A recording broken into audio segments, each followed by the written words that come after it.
The Anchor Hawking Glass Corporation brings you Crime Photographer.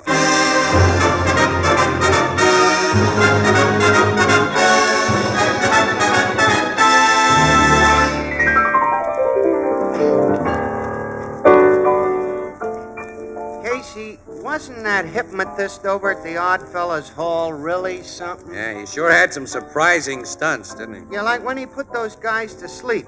Then he wakes them up. And always the first words they say are exactly what the hypnotist told us they'd say. Yeah, but I've seen that done often. You know, Casey, I'd like to have that hypnotist try it on Tony Marvin. No. No dice, Ethelbert. No matter what, as soon as Tony woke up, he'd say... Anchor Hawking, the most famous name in glass.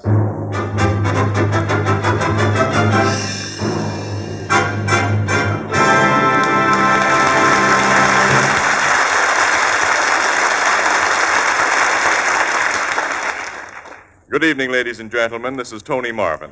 Every week at this time, the Anchor Hawking Glass Corporation of Lancaster, Ohio, and its more than 10,000 employees bring you another adventure of Casey, crime photographer, ace cameraman who covers the crime news of a great city. Our adventure for tonight, The Fix.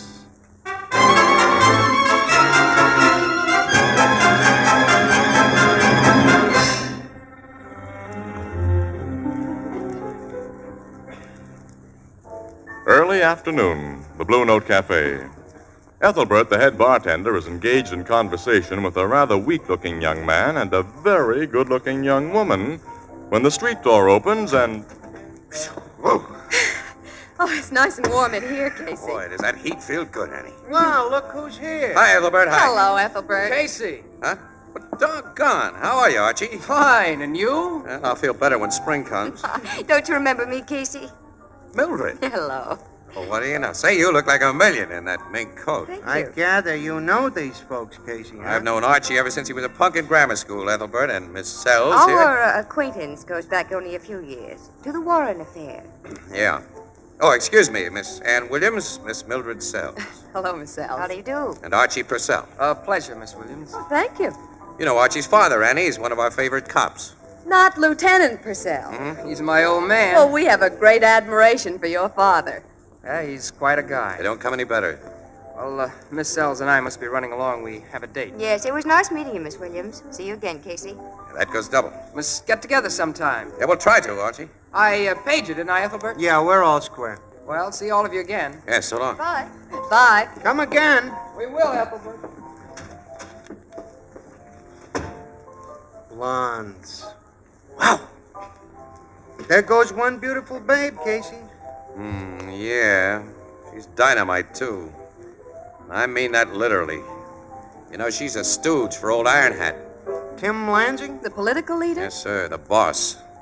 The big crook under the old-fashioned derby who protects professional gambling in this midtown section. How does that swell-looking gal stooge for him? Dames are used in all the big rackets, pal. Like the boss of the Philistines hired that babe Delilah to soften up Samson, huh? Been catching up on your reading. Well, that's the classical case, yeah. Casey, Lieutenant Purcell has caused Lansing more trouble than anyone else in this town. He heads the gambling squad, and if that Mildred Sells is making a play for his son... I thought of that, Annie, the moment I recognized her. Say, you were talking to them when we came in, Ethelbert. How did he and Mildred act together? Well, they seem pretty sweet on one another, Casey. She may be legitimate this time and just like Archie. Say, Casey, she said you met her at the time of the Warren affair. What did she mean? The murder of Mike Warren. Murder? Of Mike Warren? Yep, he owned the clip joint where Mildred worked, and somebody put a bullet through his head one morning. She was questioned like all his employees. I remember the case. Oh, so do I, vaguely. Warren's murder's still unsolved, isn't it? Yeah. Say, what did you hear Archie Purcell and that girl talk about while they were here, Ethelbert, huh? Oh, he introduced me to the gal. Mentioned he just bought ringside seats for the big fight on Saturday night, right in the middle of the third row. The third row? Mm-hmm. He and the Boy. gal was going together, he said. And he bought them? Uh-huh. From a scalper. Hey, scalpers are getting $200 apiece for ducats like that, and Archie's job can't pay him much more than that a month. Well, Casey, do you suppose they... Say, it's peculiar. Yeah, pal. It's very peculiar.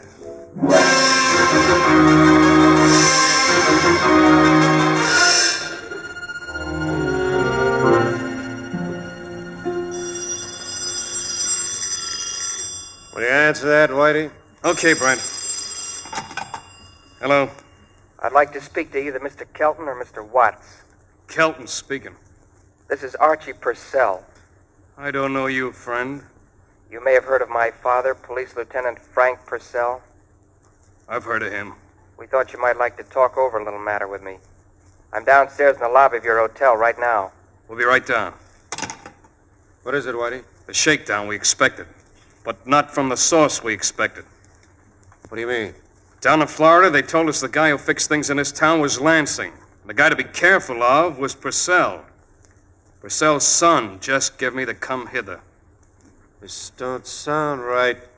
We'll soon see how right it is. Put your coat on, Brent, and let's go. I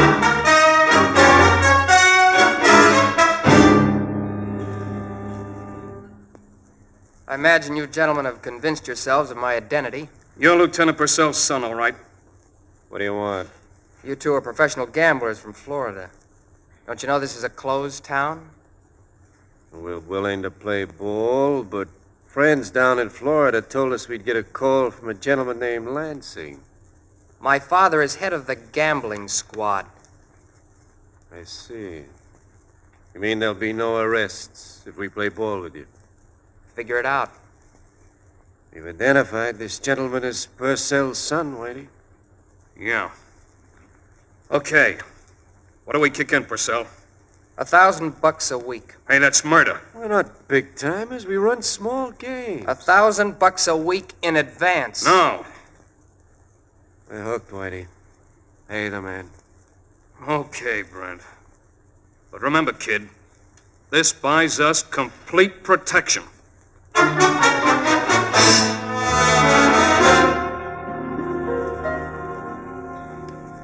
Thanks for the tip, Casey. And to you, Miss Williams. I didn't know my son was running around with this Mildred saleswoman. I'm going to have a talk with Archie. Now, we may be all wrong about her, Lieutenant Purcell. I hope we are, Frank. Excuse me. Gambling squad, Lieutenant Purcell speaking. I got a red-hot tip for you, Lieutenant. Who is this? Never mind that. You can pick up 2 card shops. They're registered at the Hotel Fultonian. There's Brent Watts and George Kelton. There's a poker party going on in their suite right now. That's all. Goodbye. I couldn't help but hear that one, Frank. The old anonymous tipster. A lot of our information comes in that way, Casey. Most of it's on the level. But I've got to leave you and Miss Williams. Go to work. A little surprise visit to the Hotel Fultonian? Right away. Let's tag along, Casey. Why not, Annie? Let's go.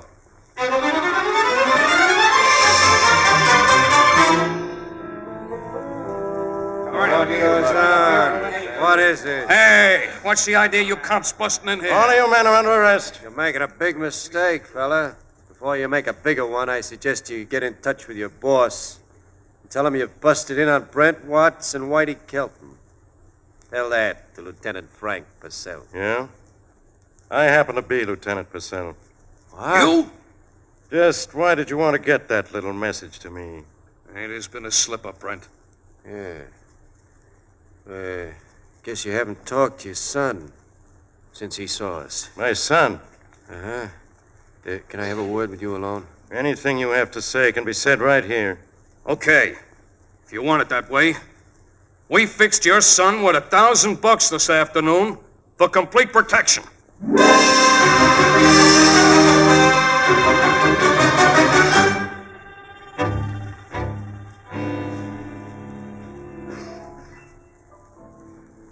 What happened to them gamblers, Casey?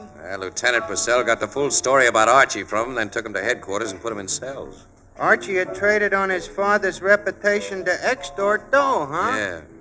Yeah, what does he say about it? Archie, I mean. Oh, he hasn't been found yet. And Mildred denied that she knew anything about Archie's fix racket. Yeah, but the whole thing smells like old Iron Hat Lansing. One of his lawyers sprung the 2 guys this morning. What does Lansing get out of it, Casey? He's thrown suspicion of bribery on Frank Purcell. Well, how? Purcell raided them gamblers and threw them into the cooler, which proves he wasn't protecting them like his son promised. Yeah, but a lot of people will think there was a slip-up, though, Ethelbert. That Archie neglected to tell his father. I wouldn't, on the strength of just this one instance. No, I wouldn't either, Casey. And their accusation can't be blown up into a news story. Nothing novel about racketeers accusing cops of dirty work. Last night's affair won't even get into print. Well, not as it stands now, but Oh, there's the bar phone. Excuse me. go ahead, answer it. Blue Note Cafe, Oh, well. Ethelbert speaking. Just a second. Your city desk, Casey. Huh? Your Oh, city okay. desk. Hello. Yeah, she's here too, Bert. Haskins Memorial Hospital. Archie Purcell. Archie Purcell? We'll get there on the jump. Goodbye. Casey, what's the matter? The story will get into print now, Annie. Big prints. Archie was taken to the hospital a few minutes ago after being found in an alley, beaten almost to death.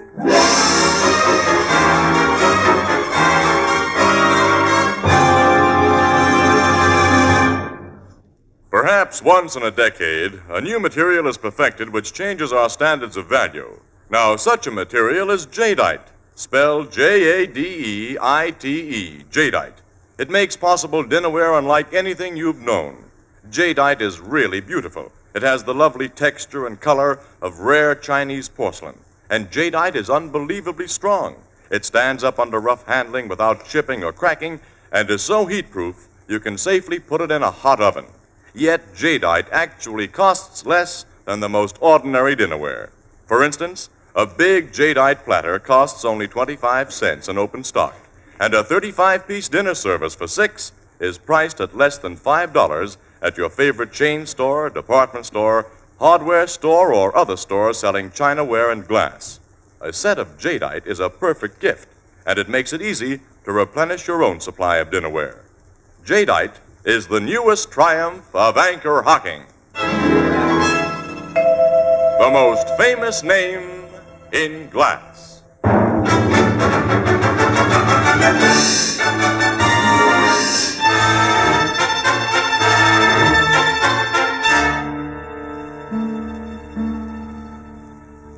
Since the doctors wouldn't let us see Archie Purcell, Captain Logan, suppose you tell us what he had to say, if anything. Well, he confirmed the story Watson Kelton had already told. Shook him down for $1,000. Yeah, Casey. He completely absolves his father of having any knowledge of his fix racket. And that won't help Frank Purcell much with the commissioner or the public. No. What did Archie tell you about Mildred Sells? He denies that she put him up to his racket or that she knew what he was doing. What did she have to say? Denies everything we think is so. We can't even hold her. Well, who gave Archie his beating? He says he doesn't know. Says it happened so suddenly he had no chance to see what the two guys looked like. Two guys, huh? Watts and Kelton were freed on bail this morning, They and had plenty of motive to go after Archie, Miss Williams. And when my men find him, they'll have to prove they didn't do the job. Did you find anything at the scene of the beating? No, but the guys who worked on Archie didn't do it just for fun. They cleaned his pockets before they left him. Well, they took his dough, huh? Took everything. Come in.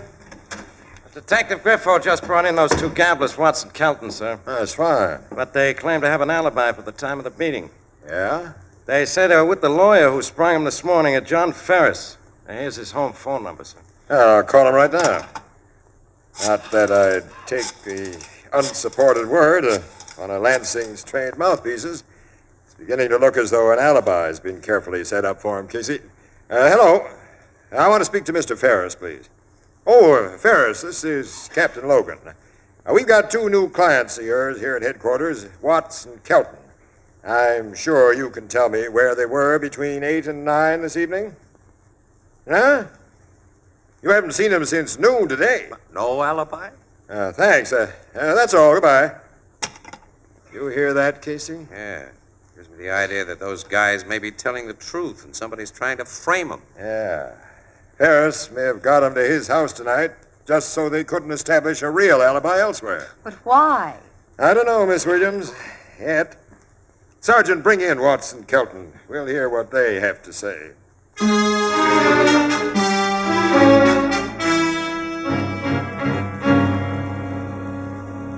Well, Logan, they said they'd been framed. Yeah, for a solid hour, they said it, Casey. And it sounded on the level. Well, the setup's fairly plain, Logan. Iron Hat's a shrewd guy. The anonymous tip that made Frank Purcell raid that game was just the first part of his scheme. He knew the squawk they'd make about Archie would attract enough attention to discredit Lieutenant Purcell, so Iron Hat has a near murder performed on Archie that's sure to hit the front pages. And he makes sure it'll stay on the front pages by framing Watts and Kelton as the near murderers. Yeah, he's sure going to make it look bad for an honest guy like Lieutenant Purcell. What can you do about it? As things stand now, Nothing. I'm not so sure of that, Logan. Archie's pockets were empty when he was found. Yeah. And I happen to know he had a pair of tickets for the big fight tomorrow night. It's 100 to 1 that they were on him when he was frisked. I'm wondering if the guys who took them won't use it. Hey, if we could pick those guys up and make them talk. Archie can tell us the location of those seats. Yeah, not for a couple of days. The docks have them filled with drugs, and the fight's tomorrow night. What? Oh, Now, wait a nuts. minute. Ethelbert said they were in the 3rd or 4th row center. There's over 20 sections in that arena, Miss Williams, and unless we know what... Wait a minute, wait. Mildred Sells knows. She was going to the fight with Archie. She won't tell. Well, she might tell me a lot of things, pal. She's worried about Archie, and she likes him. When I call on her, I have a hunch she may get confidential with a sympathetic friend.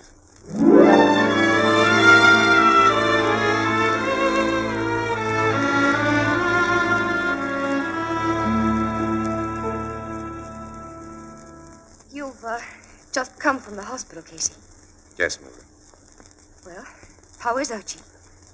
I got some news, Mildred. It was not pleasant. Well, Archie isn't... No. He isn't dead. But he's in pretty bad shape. Oh, no. The docs say he has a chance to pull through if he wants to. If he wants He to. realizes what he's done to his old man. He hasn't got much interest in living. I know. How do you suppose Archie got himself into this mess, huh? I don't know. Said he wanted the dough to spend on you. The cops told me that. What gave him the idea to get the dough that way? I don't know. Archie was going to take you to the fight tonight, huh? Yeah, Get tickets for swell seats. Remember where they were? I couldn't forget. He was so proud of having gotten them, he told me over and over. Yeah. Where were they? Numbers 8 and 9 in the 3rd row of Section F. Why? Just curious. You know, Mildred, you're the only one who can save Archie's life. Casey, what do you mean? He's going to die unless it can be proven that he was just a fall guy in this fix setup, and that he was pushed into it so his old man would be kicked out of the police department. He won't say that you had anything to do with it because he's in love with you. He's protecting you. But if you care anything about him, you'll tell me and you'll tell the cops that Iron Hat Lansing engineered this whole raw deal. If I do talk to you and the cops, Casey, I'll be arrested for murder. What? But I'm going to talk. Wait a minute, I don't I get went that. to work for Tim Lansing after Mike Warren was killed.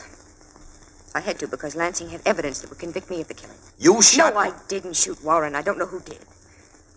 But I'd written a crazy letter threatening to kill him. He and I had been friends, and he'd gotten tired of it.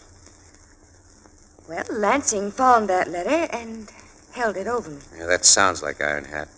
About Archie, Lansing told me to make a play for him, to get him to spend more money than he could afford to.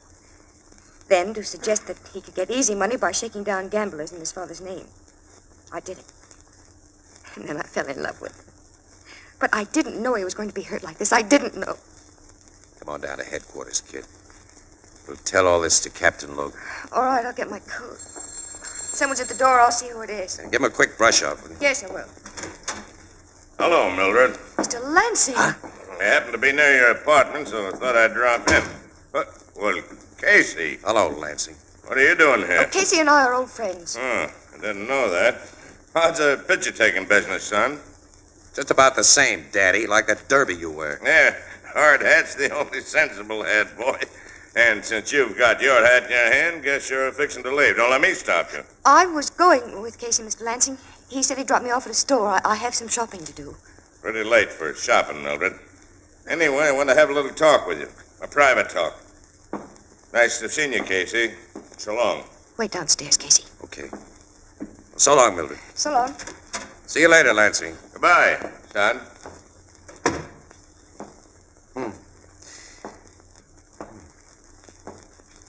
Don't ring for the elevator, pal. What? We'll take the stairs, you and me.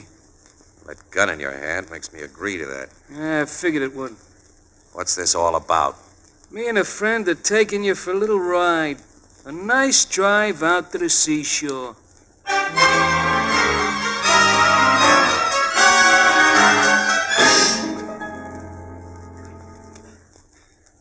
Look, how how much longer are you guys going to keep me in this beach house here? Like I told you before, Bud, we're waiting for orders. Whose orders? That's something we ain't saying. Yeah, I hope we get them orders pretty soon. I want to see that fight. Fight? Yeah, me and my pal has ringside tickets to the big scrap tonight, Bud. Yeah. Ringside tickets, huh?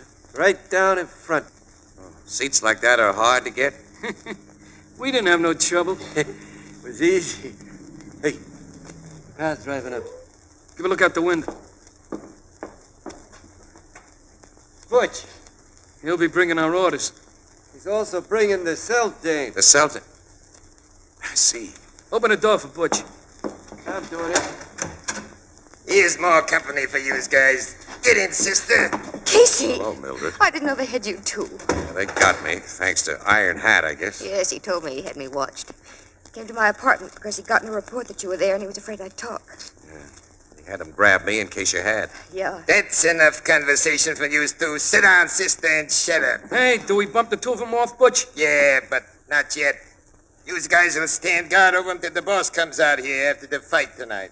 He's going to the fight while we stay here? That's his orders. Look, Hey, we want to see that fight. This'll do as you're told. I'm heading back to town now. I'm going to the scrap myself. So long. Fault the lousy. it ain't fair, it ain't. Hey, why don't you gentlemen go to the fight? We'd be glad to stay here till you come back. Wise guy, ain't you, Bud? Hey, got an idea at that. Are you nuts? No, we can tie these babies up, can't we? We'll get back here before the boss shows up. Well, I'm beginning to believe you got brains. Sure, I got brains. Hey, what if the boss sees us at the fight? He won't, because his seats are on the other side of the ring. I saw his tickets. Hey, come on, let's get to work. Hey, this was really your suggestion, fella. Yeah. Hey, thanks. Why haven't I learned to keep my big mouth shut?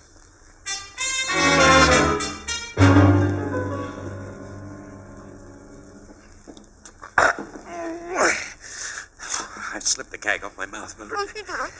Now listen, wait. I can see your hands. They weren't as careful with you as they were with me. I think you can get loose. Now go to work, kid. Go to work.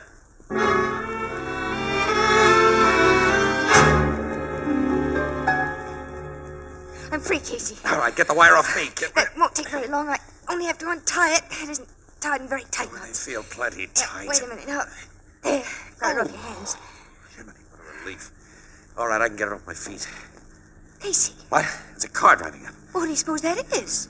Get to that window and see, will you? All right. Stopped outside. Get that wire off your feet. I'm working on it right now.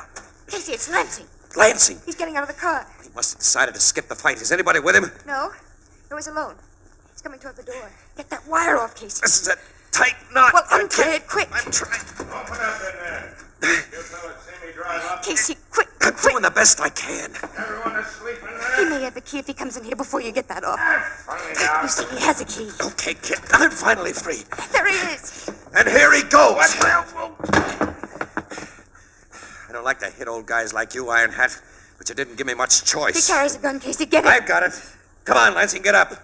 We're going to drive you in your car to police headquarters. I had a feeling I should have come out here sooner than I planned, Casey. It seems I wasn't smart to come alone. Nobody in your racket is smart, Lansing. Come on. We're going to the nearest precinct station. Yeah, as soon as I pick up my hat, you knocked it off. Go on, pick up your derby. You look naked without it. Yeah, I'm attached to this old hat, and here's the ring. He had another gun in that hat. You take the next bullet. No, Lansing, you take it. I had your other gun, you know. Casey, you got him. You're bleeding. He only got me through the shoulder. It's not bad. No, come on, sit down. Let me stop that blood. Well, let me see what I did to him first. Pick up that second gun he dropped, will you? Your name's as rotten as mine, Casey. I got it in the shoulder, too. That's swell. I don't like to kill even rats like you. Well, let's make sure you haven't got still another gat on you. It's a neat trick, that rod in your derby. There's a frame inside that held it, Casey. I see it. Yeah, you won't find another rod in me, boy. Two have always been enough until now. Look here, you young people. I've got lots of dough. We can make a deal. Sure, we'll make a deal. A deal that'll put you out of circulation for attempted murder. Come on, let's get started.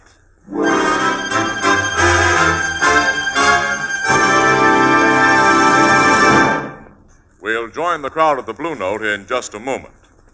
You know, American children are the healthiest children in the world, largely because most American babies now get a good, sound start in life. Much of the credit for this is due to our American food packers who produce convenient, scientifically prepared baby foods. The young mother can now give her baby well-balanced, nourishing meals without spending endless extra hours in the kitchen. In selecting prepared baby foods for your baby, whether fruits, vegetables, soups, or meats, it's wise to insist on two things. One, a brand name with which you're familiar, and two, a glass jar. Sterile, crystal-clear Anchor glass jars can't possibly affect purity or flavor. And because you heat and serve foods in the same glass jars in which you buy them, and then reseal the jars to store leftovers, mothers save precious hours each week. Most of the better brands of prepared baby foods are packed in clean, sanitary Anchor glass jars and sealed under vacuum with easy-to-open, easy-to-reseal Anchor caps. Both products of Anchor Hocking. The most famous name in glass.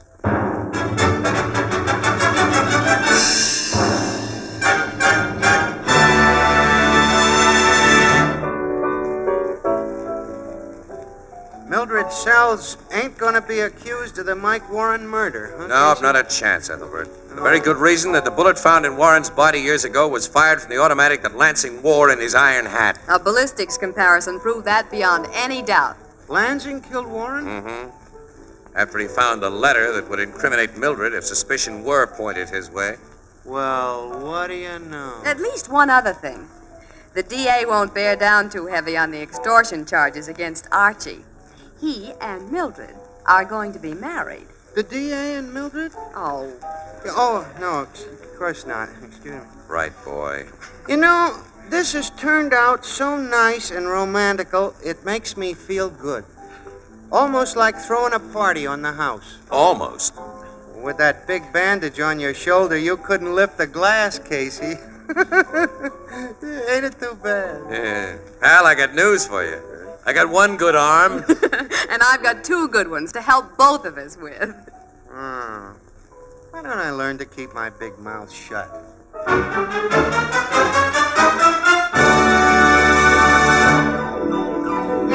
Crime Photographer, starring Staats Cotsworth as Casey, is written by Alonzo Dean Cole. It is brought to you each Thursday by the Anchor Hocking Glass Corporation, makers of Fire King Oven Glass, Anchor Glass Containers, Anchor Caps and Closures, all products of Anchor Hocking, the most famous name in glass.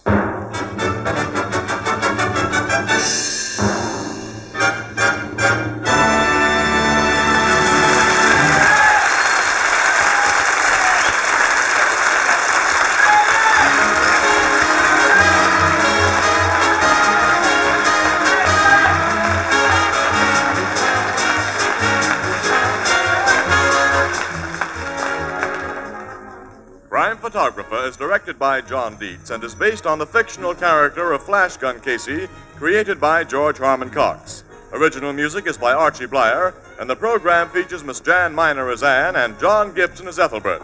Herman Chittison is the Blue Note pianist. Once again, it is your privilege to aid in the increasing fight against suffering, disease, and disaster. Once again, your American Red Cross confidently appeals to American generosity to support its humane work. This year, then, give a little more, because the need is greater.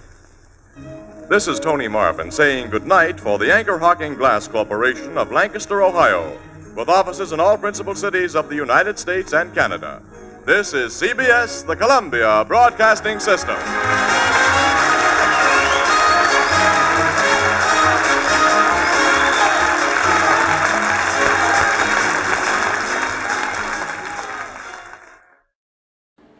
Would you like a shout out? Leave a comment in the section below. Tell me who you want to shout out to, who you want to shout out from, and we'll get it up here for you. Hey, we want to say thanks for tuning in. Please like and subscribe so you don't miss any. You got a lot more of these up there. Go check them out under the playlist. Leave us a comment. Tell us what you want to see, what you think, and we'll see you next time.